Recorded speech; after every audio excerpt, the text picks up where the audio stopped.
what's up, everyone, and welcome back to Cinematic Reviews. As always, I am your host, Chris, and this is a show about all things movies and TV.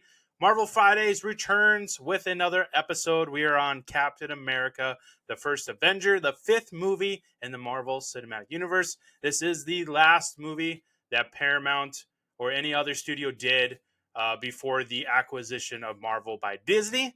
So super excited. Next week, we'll be diving into the first Avengers movie, and that'll wrap up phase one of the MCU. We'll also touch on a couple of reactions and then one huge piece of news that just dropped today. We'll go over that and give my thoughts on that whole thing. And then we'll end the day, like we always do, with some rankings with the villain scale, the popcorn scale, and the ranking in the MCU for Captain America, the first Avenger. Before we dive into all that, a couple of reminders. You can watch the show every week at youtube.com/the cinematic reviews. You can also listen to the audio version on your favorite podcast listening platform. Hit the subscribe, follow button. It helps the show out a lot. And I appreciate everyone that has supported the show throughout the last few years, especially this last year with first of the year being on YouTube. It has been really, really fun to finally make this a video podcast for all of you where I can share my beautiful face and all the art and graphics that I design for every episode. You can also check out those art on the social media pages, X, Instagram, and Facebook. Just search for Cinematic Reviews and it'll pull up that page for you. With that, let's head into news and reactions for those two movie reactions and that huge piece of news that just dropped today.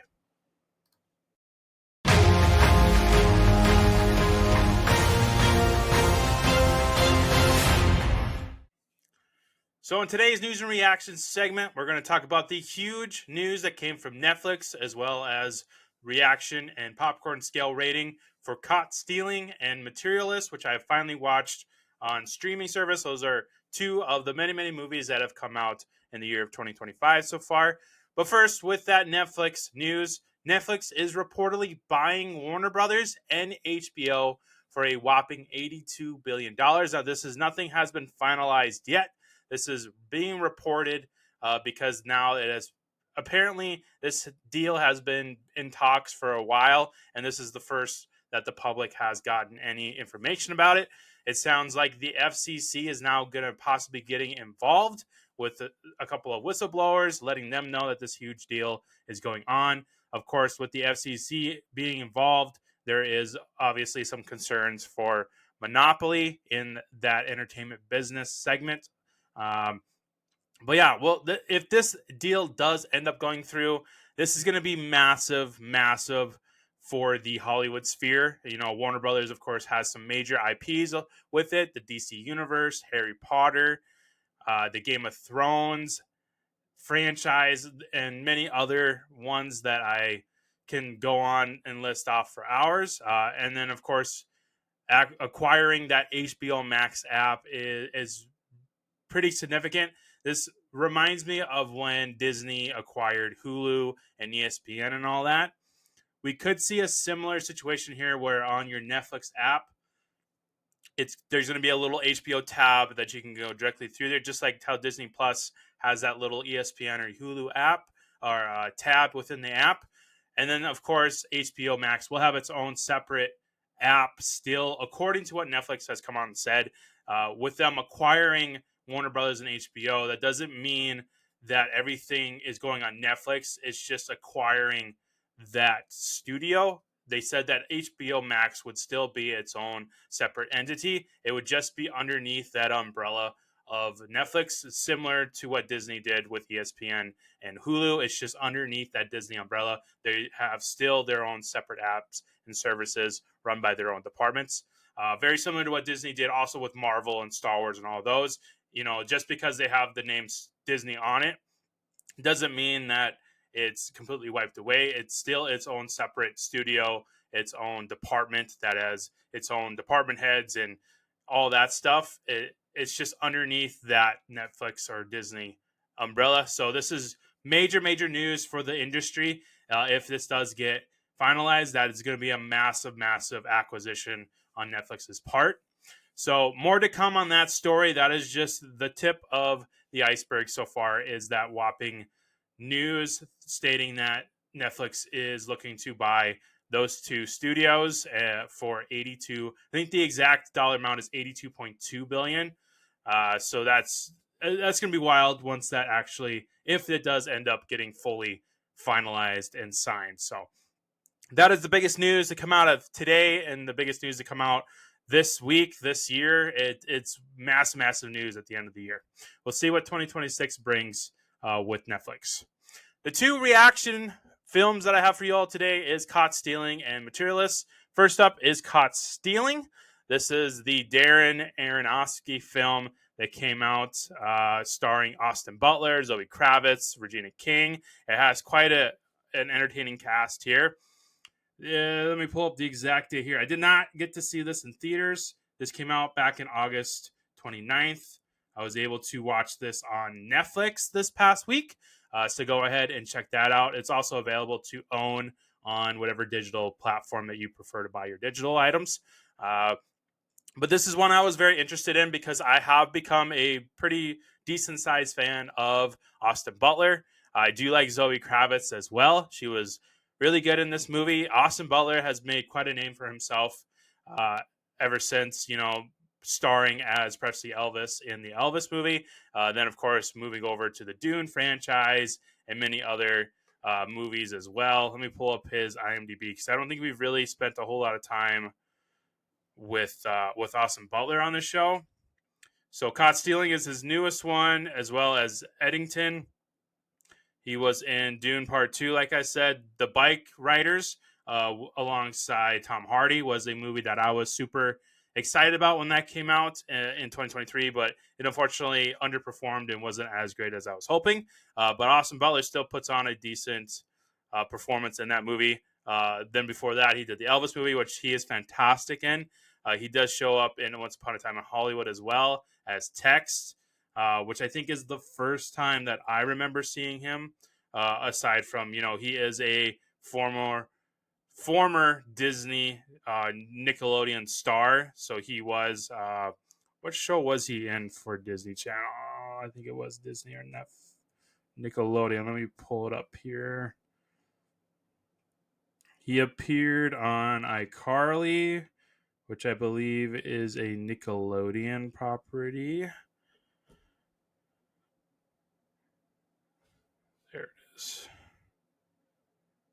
Yes, that is a Nickelodeon property. So he did pop up in the show iCarly, but he did appear in other ones. But he's probably most well known for as Elvis in Elvis. Switching over to Zoe Kravitz, I really fell in love with her when she appeared in the Matt Reeves' Batman as Catwoman. She has been in a bunch of other movies as well, like X-Men First Class, Mad Max Fury Road. What else has she been in? Let me pull up her IMDb here. Spider-Man Into the Spider-Verse as the voice of Mary Jane. She appeared in Fantastic Beasts as Lita Lestrange, which she's really good in there. She was the love interest to I'm trying to blank on that one now. Eddie Redmayne's character Newt. She appeared as in all three of those, I believe. Nope, just the first two. Divergent. So she's been in a bunch of movies as well.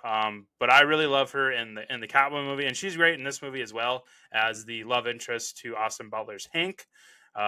Also, who appears in this movie is Matt Smith, playing Austin Butler's friend Russ, who ends up getting him mixed up into the drug world and of New York in the 1990s. So this is kind of a period piece, so to speak. It is not modern day. It is back in the 90s when this is set. But it's quite a very crazy movie. It's a very Darren Aronofsky-esque movie. If that makes any sense to you, if you are a fan of Aronofsky, you kind of know his style, his vibe that he uses in his movies. Like when you turn this movie on, within a matter of a couple of minutes, you're like, "Yep, this is a Darren Aronofsky film with the stylistic look of it, with how everybody is costumed and the storyline that he uses in this movie, where it's an ex baseball player who is still looking for his big break in the major leagues, who bartends on the side to make a living. He's in a crappy apartment building in 90s New York, and he gets mixed up into this whole drug underground of New York and has to survive all these different gangs that are coming after Matt Smith's character, who has gone MIA for most of the film, and he eventually comes back. Zoe Kravitz unfortunately ends up getting killed off in this movie as collateral damage in this crazy drug chase that Austin Butler gets pulled into. So, spoiler alert there. Her character ends up getting killed at the end. Probably the most innocent, other than Austin Butler characters as well. Looking at the box office, this wasn't in the theater for very long. Looks like it only grossed about $30 million. I'm not seeing a budget on here. Let's see what the budget is for this one. Caught stealing budget. I want to know if this was considered 40 million. So it did end up losing some money. With a movie like this, I'm not surprised. It was Darren Aronofsky doesn't really make movies that are massive profit makers.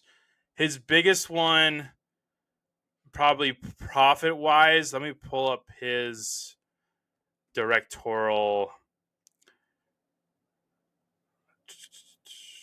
Here it is. So probably looking at the list right now, I mean, The Whale was pretty. I mean, that's the Oscar-winning movie that Brendan Fraser did. That made a huge amount of profit there. He did the Noah movie with Russell Crowe. I don't think that one made very much either. No, that was a massive hit. So that one nearly tripled its budget, which I don't remember that being such a huge movie. Black Swan, of course, that was a huge Oscar buzz movie that made a bunch of. So he has made a couple, but lately he's been kind of looking more picking and choosing his subject matter and things that he connects with. So this one, of course, I knew going into it when I saw this trailer, this wasn't going to be a huge movie profit wise, but I did enjoy it.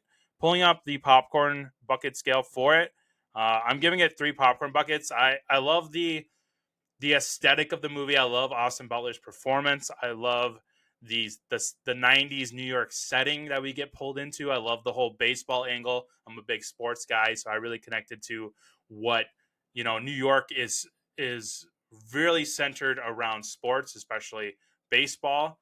But yeah, so I really enjoyed this movie. I'm sure not a lot of people did.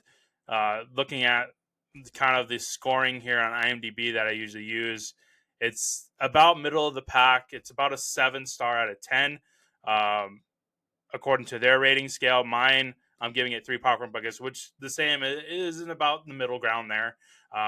Not the most amazing movie in the world, but it's by no means a horrible movie.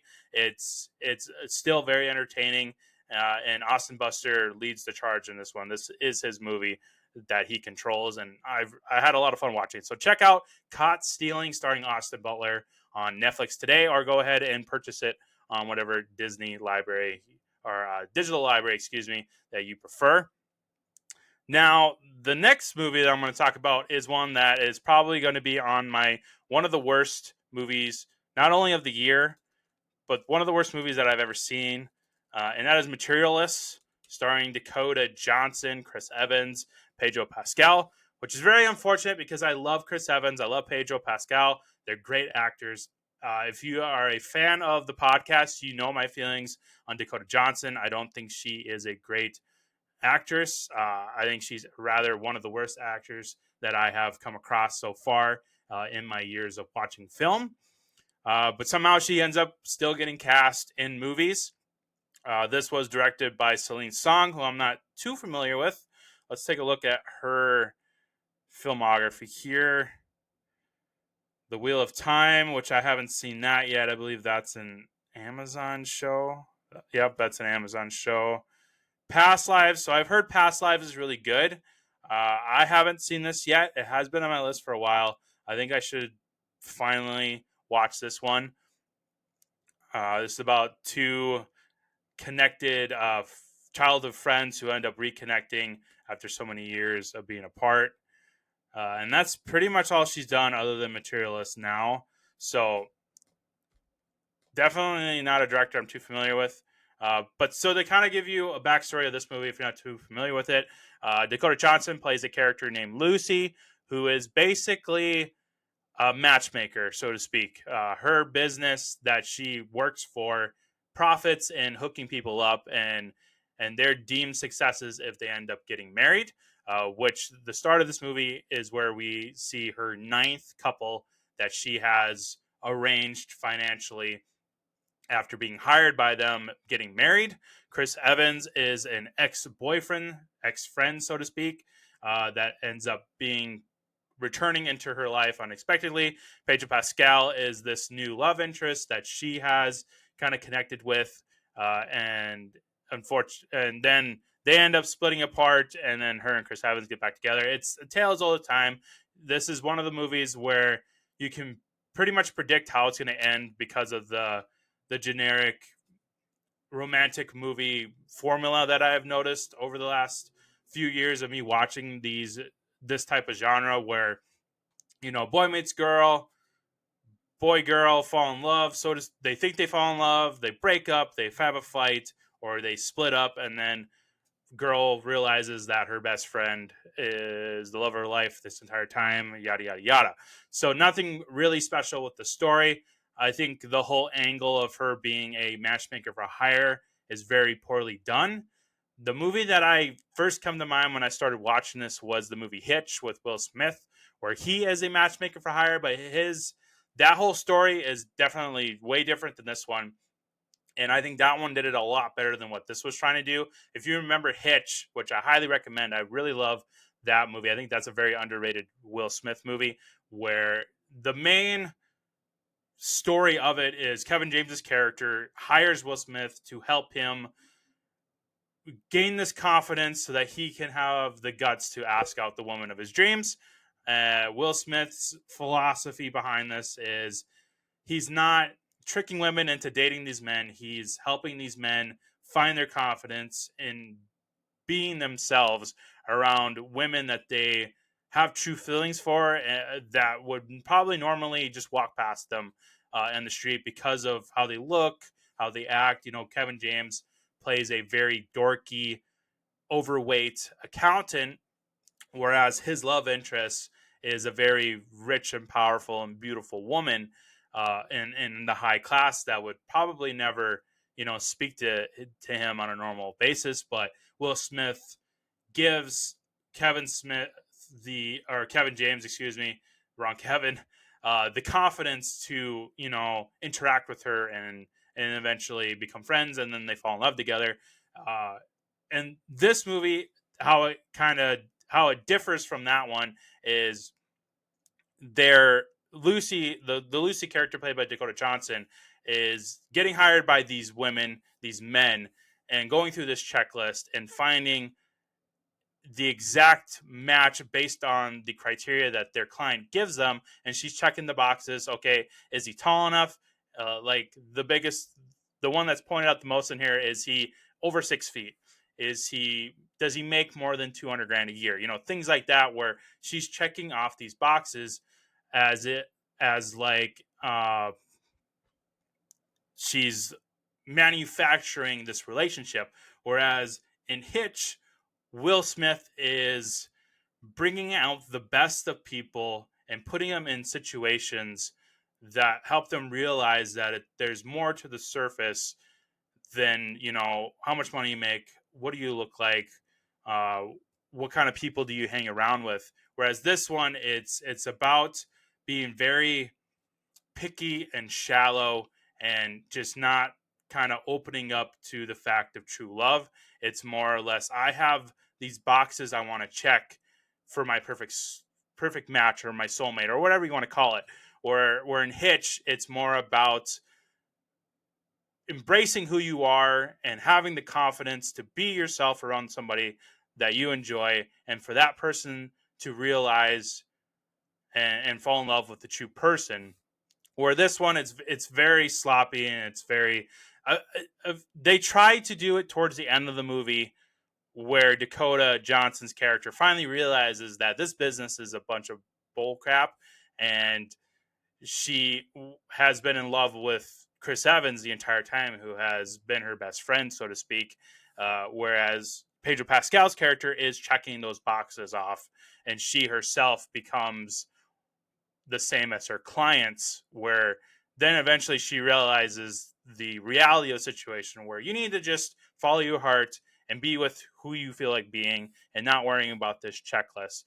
Similar to what the Hitch movie tackles very, very well, I think this one falls very, very short on the actual purpose of dating and marriage and all that. So I'm giving this movie, after this long, huge rant, one popcorn bucket, and it's one of the worst movies of the year. It's one of the worst movies that I have ever seen. So definitely bottom bucket for sure in the ranking. So if you are curious on checking out Materialist, it is streaming on HBO Max right now. That is where I watched it. You can also purchase it on whichever digital library you prefer buying your movies as well.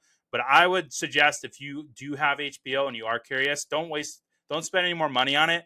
Just check it out, because you're already paying for the subscription anyways. That's what I did. I finally was just like, okay, I'm paying for HBO Max every month. I'm going to check this movie out just so I can see what it's all about, because I'm trying to watch as many 2025 films as possible. This, of course, came out this year, so I wanted to, so to speak, check it off my list, But check out Materialist on HBO if you are curious about what it is all about. So that is today's news and reactions. Let's get to our feature film of the day, Captain America, the First Avenger.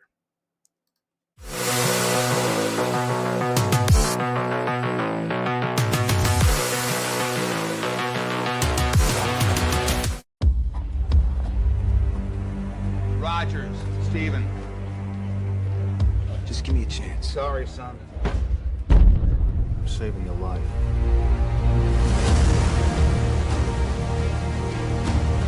General Patton has said that wars are fought with weapons, but they are won by men. You just don't know when to give up, do you? I could do this all day.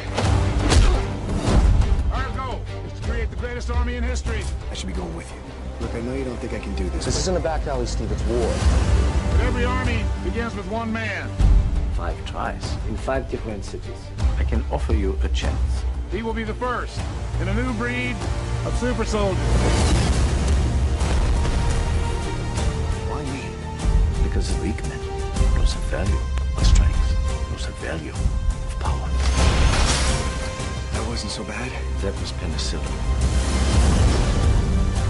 We are going to win this war because we have the best men. Now, Mr. Stark.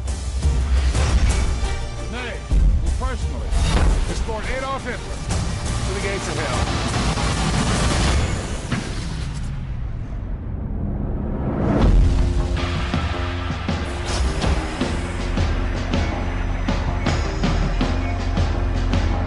How do you feel? It's all right. Your task won't be simple. Who the hell are you? The first of many. Your enemy is not what you expect. I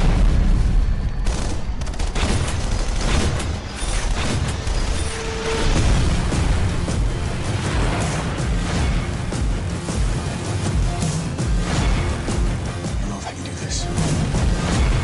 This is why you were chosen.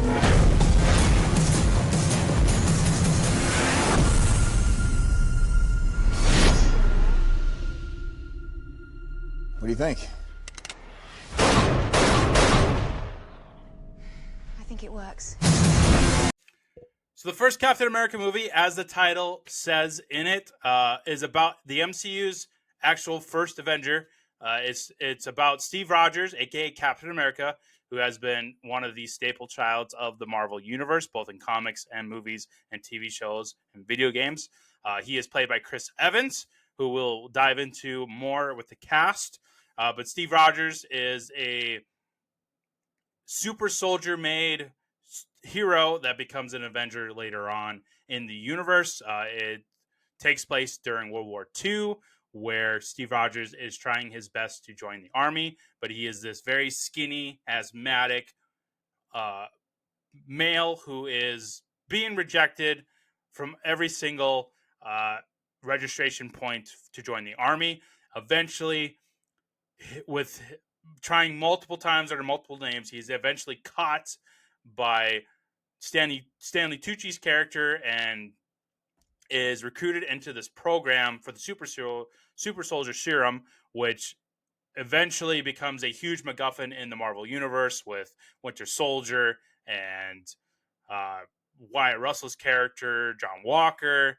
The Hulk ends up getting involved with the gamma radiation and that part of the super soldier serum. So this is kind of this the tip of the spear, so to speak, the first beginning of this whole super serum subplot within the Captain America movies. And it's really cool to watch this now after so many years and so many movies in the Marvel universe that I think this one gets left behind a lot. This is actually my dad's favorite Marvel movie, believe it or not, after, 50 plus movies that we've had. This is still, I believe, his favorite one, at least from what he told me, which is very surprising. Not many people can say that. I really enjoy it. It's, of course, not my favorite. It's not even in my top 20, but it's still a really good movie, and it's a movie that I really enjoy. And I think it's very, very underrated. It's an incredibly well made movie. Now the villain, we'll talk about the villain more when we get to Hugo Weaving, and then of course with the villain scale. But it's a very cookie cutter villain, and it's a character that Hugo Weaving never came back to reprise because he didn't enjoy the experience of being Red Skull. From what I've been reading in the research and things that I've overheard throughout the years since this movie came out. But Chris Evans, of course, became one of the 6 Avengers in the Avengers movies, which we'll talk about next week. And this catapulted his career massively. He got shot into the stratosphere with joining the Marvel Universe as a pinnacle character of Captain America. So looking at the date that it came out in July 22nd, 2011. I actually went to the midnight showing of this movie. And it was a fantastic experience. It was like Comic-Con up in there. I had never been to a midnight showing before. And this is, well, I did before because the Harry Potter movie the year before. So this would have been my second midnight showing ever. And this was a Comic-Con. Everyone was dressed up as Captain America, all this Marvel costumes. It was quite an experience to watch this as the very first people to watch the first, like, it's not the first live action Captain America movie, but like the first modern day mainstream blockbuster movie that it is. The one back in the 90s wasn't like a huge massive hit. This was the very first iteration of Captain America for a lot of people when this came out in 2011. It had a budget of about 140 million, grossed 370 million, which is a great. It overshot it doubled its budget pretty much. I know there's some marketing stuff in there, but I'm going to mark it as a huge profit with it doubling its money. Looking at the cast now, I've already mentioned Chris Evans. He's actually been in a ton of comic book movies outside of the Marvel universe. I actually have that list pulled up here. It's one of the, I'm going to step on fun facts a little bit here. So this is actually Chris Evans' 6th comic book movie after appearing in Fantastic Four in 2005, Fantastic Four Rise of the Silver Surfer in 2007, Push in 2009, which I'm excited to hopefully do on this show. I really liked the Push movie. The Losers in 2010, Scott Pilgrim versus the World 2010, and then he did voice Casey Jones in the TMNT animated film in 2007, which is, of course, based on a comic book. So he has been quite a massive player in the comic book movie genre. We did talk quite a bit about him during the Fantastic Four season on the podcast. So go ahead and check out those that episodes where I deep dive into Chris Evans. But he has made quite a name for himself. He's been in a bunch of movies. In Red One with The Rock, Pain Hustlers with Emily Blunt, Ghosted with Ana de Armas. He voiced Buzz Lightyear in Lightyear. He was in Free Guy as himself, defending Jacob on Amazon or on Apple, excuse me. Ryan Johnson's Knives Out, which kickstarted this whole franchise that they're doing now. Then Marvel, just a ton of Marvel movies. He was in Snowpiercer, which my dad and I also really like. That is a terrific movie. It eventually did spawn into a show, but the movie with Chris Evans is fantastic. Definitely check out Snowpiercer if you haven't seen it. I really like him in there. Scott Pilgrim versus the World, and then this gets into, he was in Street Kings as Detective Discant alongside Keanu Reeves. He's great in there. Fortunately, he ends up getting killed. Spoiler alert.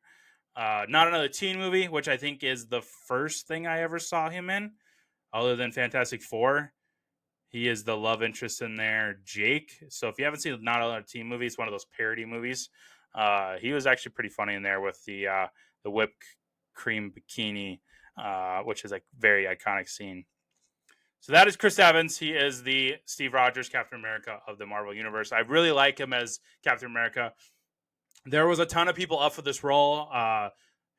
The most famous one is John Krasinski was actually accepted or offered the role first. He was set to do costume tests and screen tests, but then eventually he realized how jacked Chris Hemsworth got for the previous movie Thor, and he ended up backing out, and then they went and offered it once again to Chris Evans. I'll talk about more about the roller coaster that was getting Chris Evans on this during the fun facts.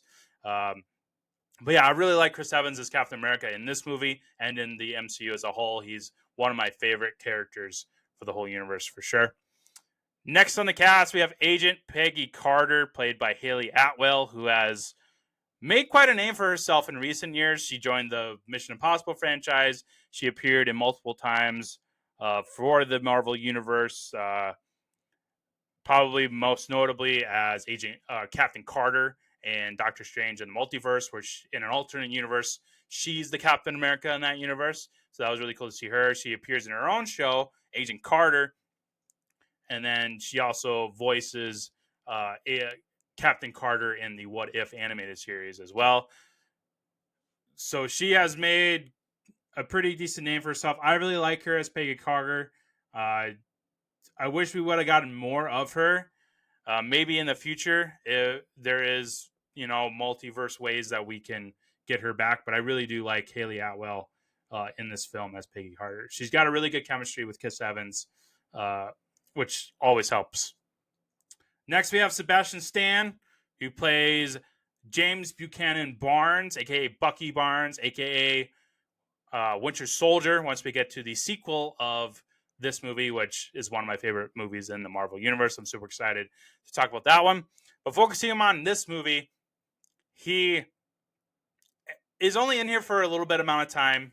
We get those scenes at the beginning with him and Chris Evans as their best buddies. He ends up falling off that cliff and supposedly dying. But as you know, as the Marvel Universe goes on, he returns as the Winter Soldier. And then eventually he comes back as Bucky once the Russian brain control leaves his body.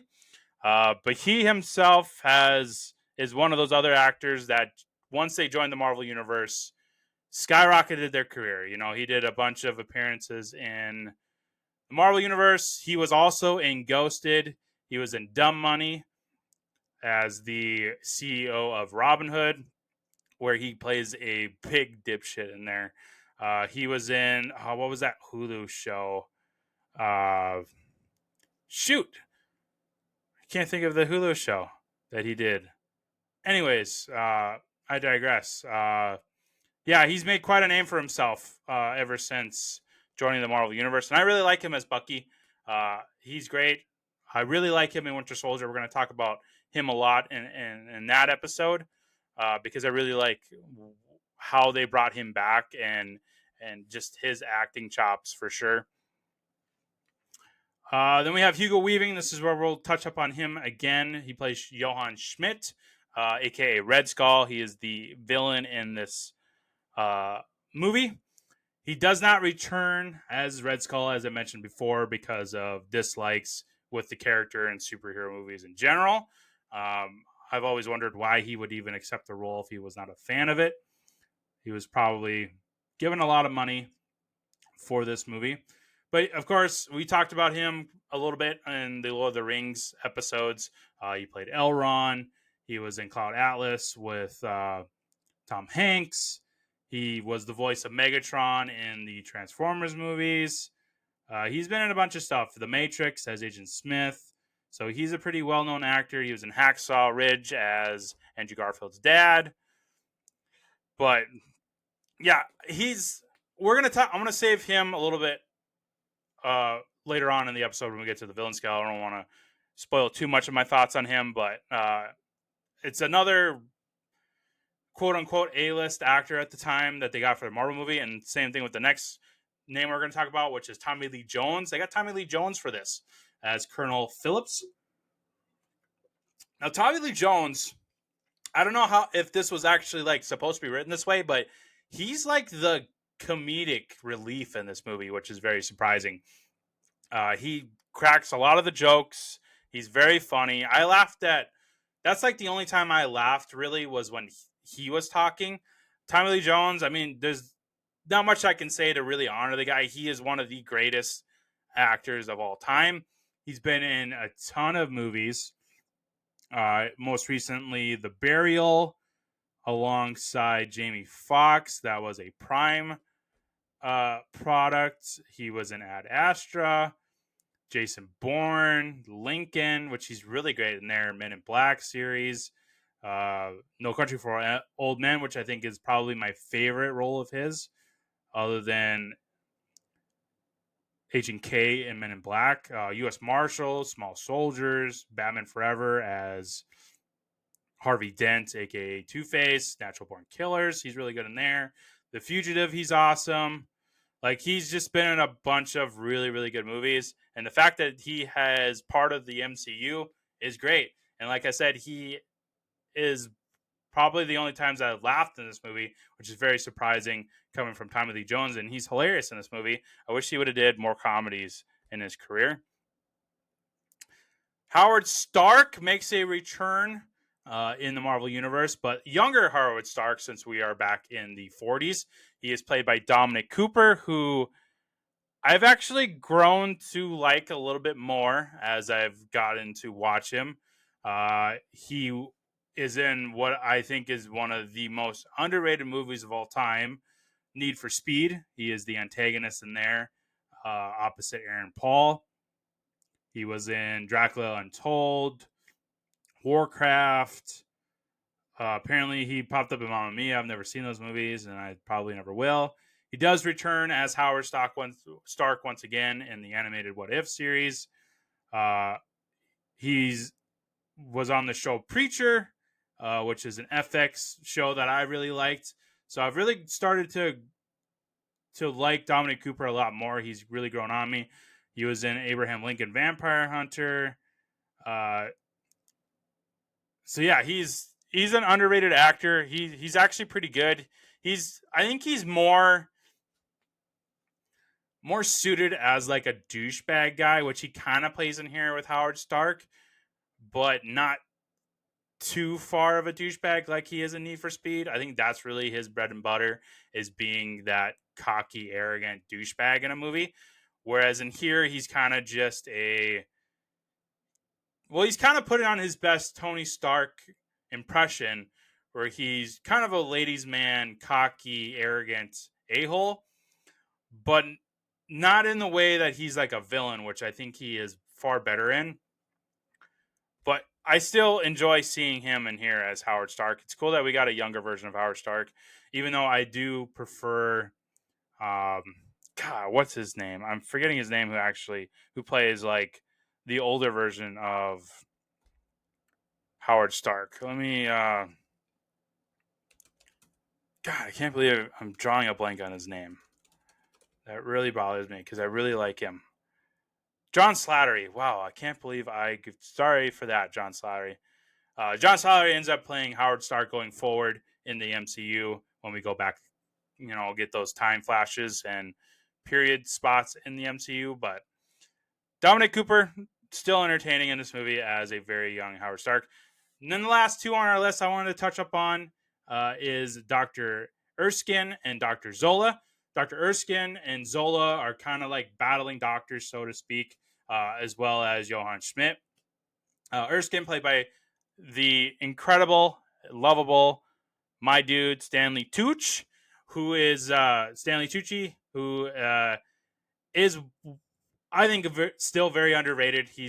I love him as an actor. He's entertaining. He's hilarious.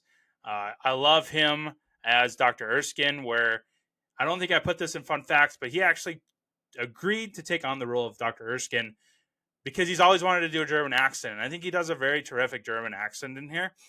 He is the one that created the super serum that allowed Steve Rogers to become Captain America physically. And he's got a really good relationship with Chris Evans. And it's unfortunate that Dr. Erskine ends up getting killed early on in this movie. But I do love the very limited scenes that he has with Steve Rogers. It's very cool. And then Toby Jones plays Dr. Zola, who I think is also a very underrated actor, and I absolutely love Toby Jones. He is the right-hand man, so to speak, to Hugo Weaving's Johann Schmidt, who are trying to also get the super serum for their own gain and controlling the world and testing the Tesseract, which is the Infinity Stone that gets introduced into this movie. And this is kind of like the prequel to that whole Infinity Stone storyline within the MCU. I know we get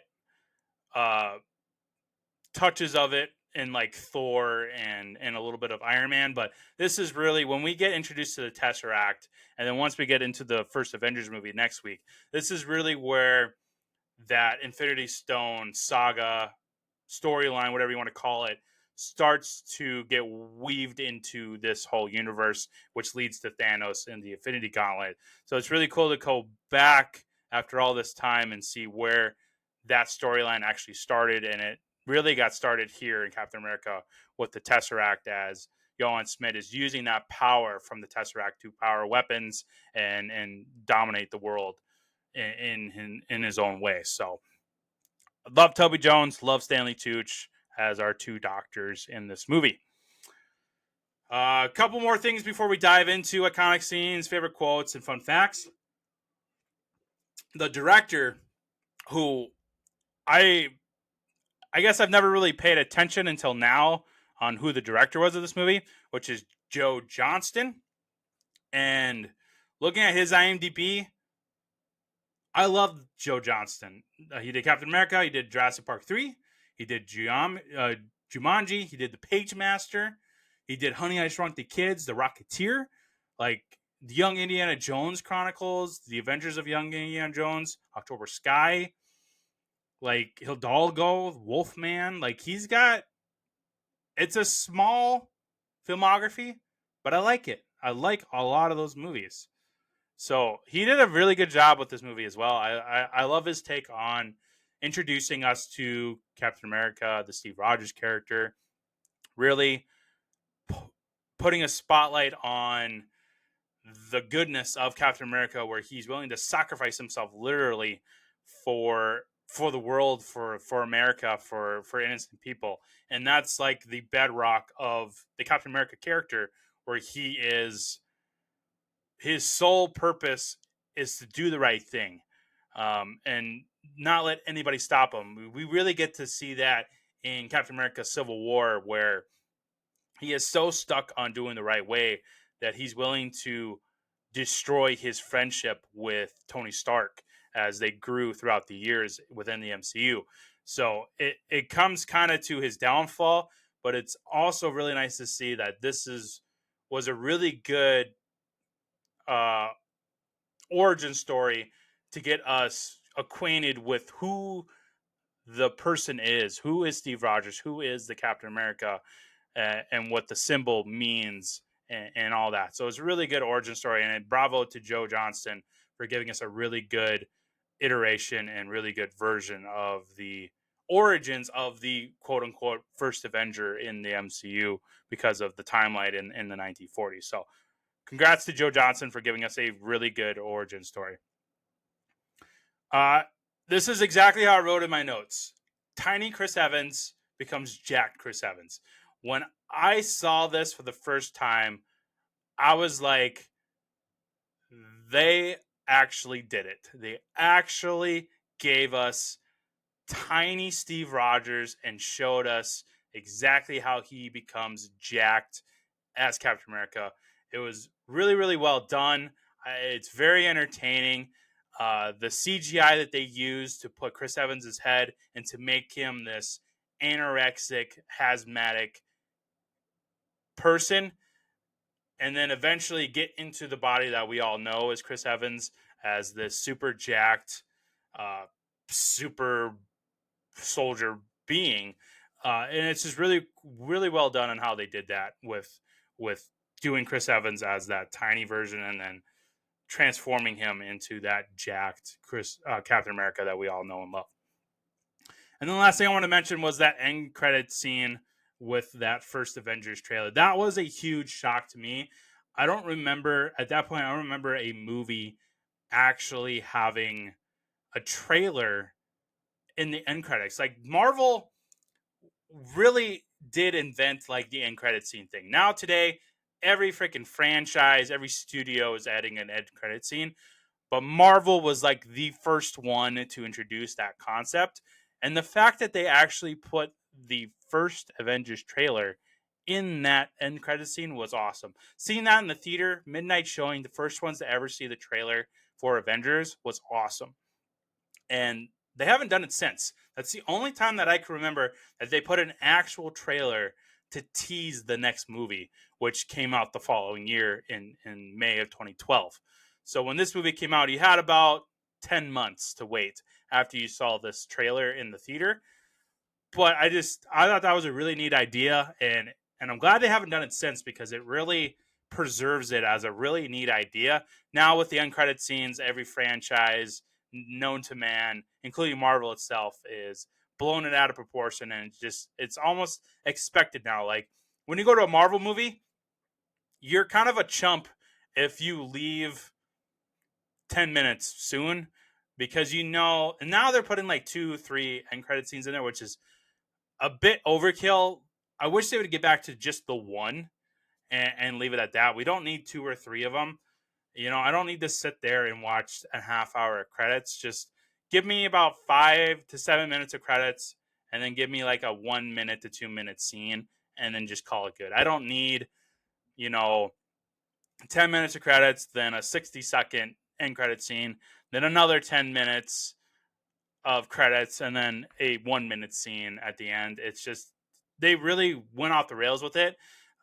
These first couple phases where they used end credit scenes to tease the next movie, it was really, really well done. But now it's just kind of overkill with the multiple ones and stretching out the credits. Because as these movies get better in quality, the more names you have to add to the credits, which increases the runtime of the credits, and it's very egregious. A lot of the times, I'll stick around for that first end credit scene, and then I'll just leave, and then I'll just YouTube it. So I'm okay with admitting that I am a chump for leaving early, but the fact that they are now kind of taking advantage of that because they know people are going to stick around for the end credit scenes. I think they purposely are adding names that they don't necessarily need to add or putting that many end credit scenes in there just to stretch it out. Like, just put them all at the start of the end credits and just be done with it. But that's my little rant. But I still like the idea. I thought that was really cool that they put an actual trailer as the end credit scene for the Avengers. That was a huge thing. When that trailer dropped, everyone's like, oh my God, they're actually doing it. They're finally doing an Avengers movie. And it was awesome. I can't wait to talk about that movie finally on the show. So let's get to the iconic scenes, favorite quotes, and the fun facts of today's episode. So the iconic scenes. This was a little tricky. I wasn't exactly sure which 5 I wanted, but I had to think, what scenes do I first come to mind when I hear the title Captain America First Avenger? So the first one I put down was Rogers jumping on the dummy grenade. You get that scene at the boot camp where they're doing exercises. You can tell Chris Evans is struggling because he's a weakling. We get that hilarious quote from Tommy Lee Jones where he goes, "You let a 90-pound asthmatic kid onto my base. Look at him. He's making me cry because he's so skinny and weak." And then Tommy Lee Jones gets this idea of, well, you want to really test who the best candidate is for this program? I'm going to throw a grenade in there and see what happens. So, he flips pulls the pin off the grenade and goes, "Grenade!" And without even hesitation, Steve Rogers jumps on that grenade and tells everybody to back away as he's willing to sacrifice himself for people he just met. And that's when Dr. Erskine, played by Tucci, knew that he was the right man. He was willing to sacrifice his body for a complete stranger out of the greater good. So that's a really cool scene. Next scene I have is, of course, the transformation of Steve Rogers, where we get to the demonstration where he is put in that big capsule. He makes that funny joke. Is it too late to go to the bathroom, right? And then we hear him screaming, and Peggy Carter and Dr. Erskine's like, "Hey, let's shut this down."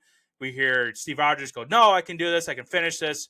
Really showing his motivation and his persistiveness to fulfill this experiment and become his better self and to be able to save the world. And it was really cool they did it where the pod opens up and it's just a jacked and sweaty Chris Evans. It was really cool how they did that. The whole set piece and the costumes and the effect of him yelling and then coming out of the body. It was really cool. Really, really well done. The next scene I have is Schmidt taking off his mask, revealing that he was a part of the Super Serum program to begin with, but he had some side effects. He ended up turning his skin red, which is kind of a hint to Thunderbolt Ross turning into Red Hulk, where he has got a bad reaction to the Super Soldier Serum and the gamma radiation, similar to Bruce Banner. But that was Johann Schmidt's side effect, was losing his nose because he's now Red Skull, red skin, and now he has to wear this Hugo Weaving mask. So that was cool where he's ripping off the mask, and that was a really cool moment. The next one I have is the montage of Captain Rogers and the Commandos destroying all the Hydra bases. Normally I don't do a montage in here, but they're so jam-packed together, it's kind of like one giant scene. But I really like that montage where we got Captain America with his new World War II style suit, which is cool. He's rocking the shield. He's riding around on a motorcycle. He's got a pistol where he's shooting. It's a lot of cool action, and you can really get to see what Captain America did in World War II. It was a really cool montage.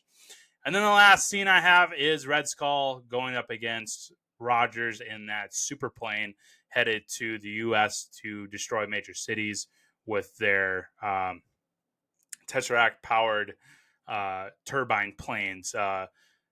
Really cool effect where Red Skull is holding the Tesseract, and that's when we first get a really good idea of the power of this Infinity Stone, which is the Space Stone that Now, we think when this movie comes out, we think he died, but actually we've come to find out that he gets transported, and then he ends up being the gatekeeper of that Soul Stone, if you remember, in Infinity War, where he's there protecting the Soul Stone as kind of like a punishment for touching an Infinity Stone. So that's where he ended up getting put. But when this movie came out, a lot of people, including myself, was like, okay, he's dead, or he died in space. But he ends up coming back in later on in the Avengers movie. So I put that scene as one of the iconic scenes as well, seeing him hold the Tesseract, and it's got the blue power energy coming out of it. You can see the galaxy of the universe around him, and then he gets sucked up in there. It's pretty cool. So that is the iconic scenes for Captain America First Avenger. There's not a whole lot of quotes that I pulled out of here. One of them is, of course, one of the most famous quotes of the MCU, but we'll get to that in a second. The first two I have is from Tommy Lee Jones's character, Colonel Phillips. We get that funny scene, and I always chuckle at this when he says it, where they're chasing Schmidt's plane, and Rogers kisses Peggy Carter finally, and then he ends up looking at Tommy Lee Jones, and Tommy Lee Jones goes, "I ain't kissing you." I love that. I just chuckle every time. And then I already kind of mentioned this, but in that grenade scene before that, when they're watching Steve Rogers work out, Tommy Lee Jones goes, "Look at that! He's making me cry because he's so skinny and weak." Always, Tommy Lee Jones is hilarious. This one from Red Skull. "I have seen the future, Captain. There are no flags." And then Steve Rogers goes, "Not my future." That was my terrible German accent, if you can tell. But that's the one Red Skull line that I always remember from this movie. This one from Steve Rogers, which ends up being one of the most famous lines in the MCU. "I can do this all day." He says it multiple times throughout this movie and, of course, throughout the entire MCU. This one from Heinz Gruber. He is the guy that infiltrates the demonstration where Steve Rogers transforms into Captain America. Once Steve Rogers catches him, before he puts the cyanide pill capsule in his mouth, he goes, "Cut off one head, two more shall take its place. Hail Hydra," as Hail Hydra is another one of the most quotable lines in this universe. And then this last one is from Bucky. "Don't do anything stupid until I come back." And then Steve Rogers replies, "How can I? You're taking all the stupid with you," which that one gets repeated a couple times as well, I believe, in The Winter Soldier. So those are the favorite quotes of Captain America, the First Avenger, along with my very terrible German accent. Now, to kind of wrap things up, we'll dive into some fun facts. I found a lot of fun facts, but I tried to limit it down. I think I got about 8 on this list. This one's actually my favorite, I think, out of all these. Cameo appearances were originally planned for Wolverine and Magneto, who were present during World War II. At that time, Logan was a soldier and Magneto was in the internment camp. However, these cameos were scrapped due to the rights issues, of course, because Fox owned them. As a result of the Disney-Fox merger of 2019, Marvel Studios now owns the rights to the X-Men characters. So I'm sure once we get that first X-Men movie underneath the Disney brand, I can see them retconning Magneto and Wolverine into Captain America First Avenger. Maybe. That'd be pretty cool if they ended up getting what they wanted at the end. Just took a few years. This one. Okay, so this is the one that I was talking about with how Chris Evans got the role of Captain America. So Chris Evans actually declined the role 3 times before finally accepting it. Not out of dislike for the role, of course, but because he feared how the sudden increase of fame would affect his private life. But then Robert Downey Jr. convinced him to take the part and thus gain the freedom to sign on any other role he'd want afterwards. Yeah, he could basically pick which movie he wanted after playing Captain America.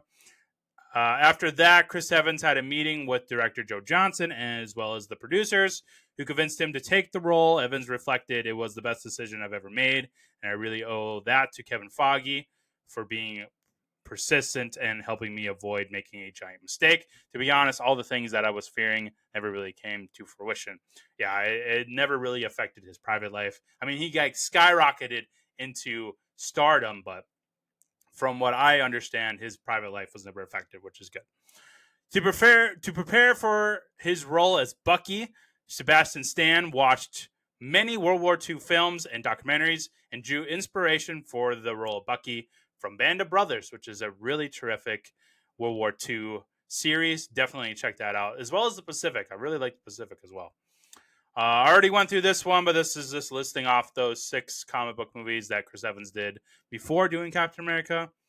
This is the final Paramount Pictures film to be produced with Marvel Studios before, obviously, Disney went to buy the rights of both the Avengers and Iron Man 3. So this is the last movie to be produced and distributed from a different studio other than Disney Marvel. To prepare for her role as Peggy Carter, Haley Atwell trained 6 days a week. Yeah, she looked great in this movie. She did some really cool action sequences in there. As Red Skull, Hugo Weaving had to have his nose digitally removed. And then lastly, the initial reaction to Chris Evans' casting as Captain America was very negative. Many fans felt that he was too skinny and still remembered him as Johnny Storm in Fantastic Four films. Boy, were they wrong. He got totally jacked. I was all for Chris Evans because I really liked him as Johnny Storm. I was like, okay, cool. He's going to be Captain America. The trailer started to come out. I was like, okay, he does look the part. And then once the movie came out and you watched it, he got in totally awesome shape for it. Channing Tatum, Mark Valley, and Sam Worthington were all among the names that fans actually preferred. I don't like any of those. So whoever those fans were, you are so wrong. I don't see any of those as Captain America. Not at all. So yeah, that is Captain America, the First Avenger. I really enjoyed this movie. I think it gets lost in the dust because we've had 50 plus projects going forward. Like I said, it's not in my top 20, but I still really like it. I think it's still very underrated. I enjoy watching it. I love kind of getting a blast from the past with how the MCU started and the first time that we ever saw Chris Evans as Captain America and where the Infinity Stone story started. It's still really a fun, entertaining movie. Really love it. If you haven't seen it in a while, go ahead and watch it. It's really fun, especially with Avengers Doomsday coming out and with the possibility of a lot of cameos and characters coming back from various movies.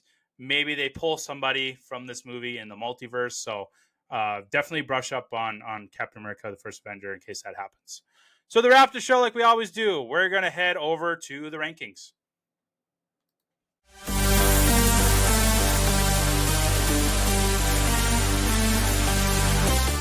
So first up, we have the MCU ranking for Captain America, the First Avenger. Now, again, I'm not going to list off all 50 plus projects because we're going to be here all day if I do that. But I will tell you what spot it's at and what's kind of around it. So I double checked this list again after I watched the movie in preparation for the podcast today. I'm going to keep it where it's at, and that is at number 36 out of 52. Right around it, so right below it is Captain America: Brave New World, Thor, which we talked about last week, Black Panther: Wakanda Forever at 39, and then Ironheart at number 40. Right above it, that's where we have Iron Man 2. I like Iron Man 2 just slightly better than this one, but still really enjoy it. Iron Man 3, which we'll talk about in a few weeks. Really like that one. Doctor Strange at 33, Black Widow at 32, Avengers Age of Ultron, which I think is very underrated, at 31. And then that's where we get into the Loki series at 29 and 30. So I think 36 is about accurate on where I feel that it falls in with the rest of the MCU. But still, at number 36, I still really like it. I mean, there's a ton of movies that are far worse than it. Not just movies, but TV shows as well. But I'm going with 36 for the MCU rating for Captain America, the First Avenger. The villain scale, which, again, as a reminder, if you're new to the show, if you do not remember what this segment is all about, this is where we rank the villain of the movie. We look at it on a scale of 1 Thanos head to 5 Thanos head, 5 Thanos heads being incredible, and then 1, of course, being not as entertaining as it could be. We're looking at 3 different criterias. We're looking at the costume, we're looking at the motivation as the villain, and then we're looking at the performance from the actor. So the costume, very comic accurate, I think. Very cool design of the Nazi Hydra-like suit. I like the makeup and prosthetics that they use to get his head red. Very cool. So nicely job there. Motivation, it's kind of a cookie cutter villain here. I mean, he's a Nazi, so he's just trying to rule the world, and it's nothing really like anything out of I don't know. It's just kind of generic, I guess is the best word. It's very cookie cutter generic. So that's what pulls down the scale for sure. And then the performance is, I mean, Hugo Weaving. I love Hugo Weaving, but I feel like he was kind of holding back or just wasn't really excited about being this character. I think we could have gotten more from his performance. He did a decent German accent in here, and it's a very iconic performance still. But I think the performance is still pretty lacking. It's not quite on the level of like Loki, Thanos, or even some of the other villains. Like, what's a good one? Like even Ultron, or thinking of like the Spider-Man movies with like Vulture and stuff like that. It's just not even close to those guys. So with all that said, I'm giving it 2 Thanos heads. It's not the worst one that we've gotten, but it's kind of on the edge there. I don't think I can go more than 2 Thanos heads for Red Skull, aka Johann Schmidt, played by Hugo Weaving. So 2 Thanos heads for Red Skull. And then the last thing is the popcorn scale. I am giving Captain America, the first Avenger, 3 popcorn buckets. I think that's as I thought about maybe scooting it up to 4, but I just couldn't quite do it. I think 3 is right where it belongs, within, in the 30s, the middle 30s of the MCU. That's where I'm giving it 3 popcorn buckets. I really like the performance with Chris Evans. I love the set pieces, the action's really cool. It's just not quite breaking into that, incredible, outstanding overall quality of the MCU. We've gotten a lot better quality stuff after this, but 3 popcorn buckets, there's nothing wrong with that. It's still a really, really good, entertaining movie. So I'm going to go with that for the popcorn rating scale. So that'll do it for this week's Marvel Friday episode. Next week, we're closing out phase 1 with Marvel's The Avengers. It's going to be a fun episode. We haven't talked about that movie yet on the podcast. It's going to be a fun time. I'm super, super excited about it. Check out the Wicked for Good episode as well. That'll be dropping out some point this weekend. We're going to be breaking down that movie as well as bringing back Blockbuster Showdown, where we're going to pit the first Wicked against the Wicked sequel and see which one comes out on top. So a lot of cool stuff in the works for wrapping up the rest of the year. We'll of course be doing the Avatar episode when that comes out in the weekend of December 18th. So that'll be an awesome show as well. And then once we close out phase 1, we'll jump into phase 2 with Iron Man 3, Captain America, the Winter Soldier, Thor: The Dark World, and Guardians of the Galaxy. We'll finally do on the show. There's a lot of cool stuff wrapping up, and then we'll have the Christmas Eve episode. I will announce which movie I will be covering the Marvel Friday before Christmas Eve. So that'll be like December 20 something, I think. Let me pull up the calendar here. So that'll be the episode December 19th, which will be the Iron Man 3 episode. So that's where I will announce which movie I will be breaking down for this year's Christmas Eve Merry episode. So also check out my football podcast that I do every week. If you are a football fan, that is youtube.com/The End Zone Report. You can also find the audio version of that on Spotify. So with that, wish you all a good weekend. I hope you had a very happy Thanksgiving and hope you're getting into the Christmas season in the month of December. We have a lot of cool stuff coming on the show. So with that, I will see you all next time. I have an army. We have a Hulk.